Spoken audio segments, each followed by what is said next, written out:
TLDR for those who do not want to watch the entire video, your body is extremely adaptable and it adjusts to the new amount of sleep, basically. But the body can adjust so much, and you won't be at your best shape. Some of you will say, well, that's fine. But you only live once. Why live it at 70%? That's my opinion. So, a couple days ago, on Monday, I believe, and I'm recording this on Saturday. So yeah, a couple days ago, or roughly less than a week ago, I didn't really get enough sleep, but that was also because I got food poisoning on Monday. Specifically, it was from dinner on Monday. I started puking, throwing up at around 10:30 for around 2 hours. So yeah, and I usually wake up at 7, and with like pretty much no exceptions. So I didn't get enough sleep, and well, that's my excuse for not getting enough sleep. Can you say the same? Probably not. So, if you have been sleeping for a long time, like this, like having sleep deprivation for a long time, you probably don't remember what it felt like, or what it feels like to experience truly restful sleep. You've normalized it. But that doesn't mean everyone else does. I think that's such a shame. You have no idea how good it feels to have enough sleep. Or maybe you do on the weekends, when you sleep in. Maybe you do. Who knows?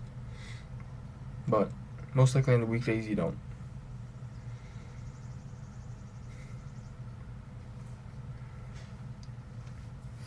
And part of this is, you say you feel fine, you're only rationalizing. If you're truly fine,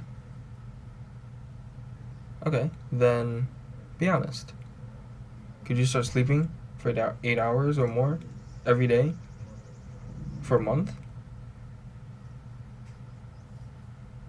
Probably not. What I'm getting at is, you yourself are doing behaviors that are leading yourself to suffer. I mean, that's pretty much for almost every single thing that we do. We cause our own suffering. For a lot of things, it's true. It's just, sleep is so important. And you'll come to realize this later on in probably about in your 20s, probably in your 20s. I mean, there will be a point where you'll say that you magically just feel terrible after a shitty night's of sleep. I mean, in my perspective, it's not that magical at all. It's your fault. You did this. It's accumulative stress on your body that you did. But what you did do, you can fix it. That is the point of taking responsibility. Yes, you're at fault, but that also means you can fix it. If you say it's something else's fault, you can't fix it. You can't do anything about it. So what's the point? Might as well just continue going on like this, right?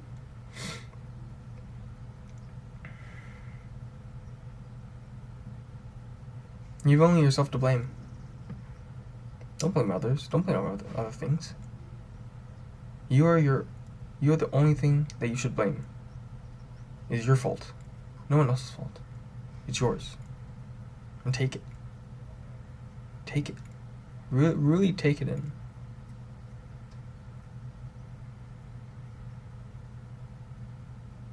But, as I said before, you can take the first steps to fixing it. You can do that. You are capable of doing that. Every person is. Once they take responsibility.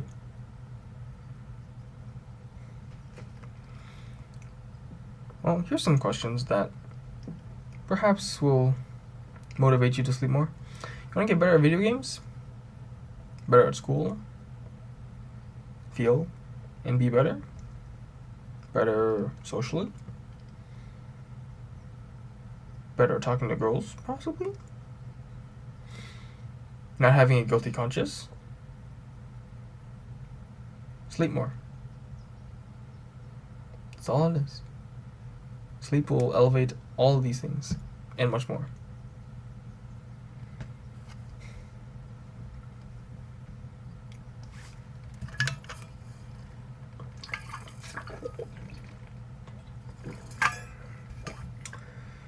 Sleep is the one thing you should never sacrifice. I mean, you can tell me or argue, we spend a third of our lives asleep. Why shouldn't we experience more? I'll ask you, what is the point of immortality? To see your children die? To see their children die? To see everyone die? No. To live is to experience. To experience is, well, to experience. I can't really put it into other words, really. But time is not what we crave. We don't really crave more time. We crave more experiences. We crave experiences with family, with friends, with loved ones. We crave that. Time is sort of the utility that gives us the option for experiences. Without time, we cannot experience. But that doesn't mean that we need time. Or more time. We need time, but not more time. We want more experiences. That's what we want. Don't get it confused. I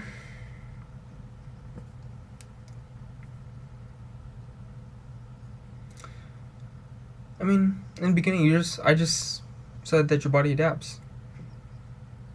So what's the issue? Well, as I said also in the beginning, yeah, your body adapts, but it doesn't compensate fully.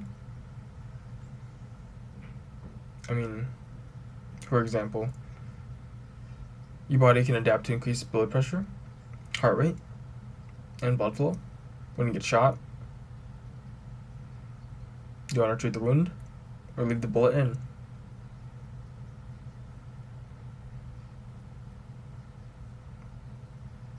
I'm just saying.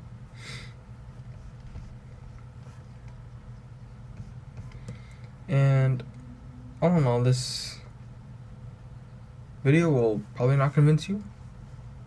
Probably not for the majority of the people who watch this. And majority of people probably won't get to this point. But if there is one person that this video helps, then I'm happy. And I'm satisfied. So, thank you.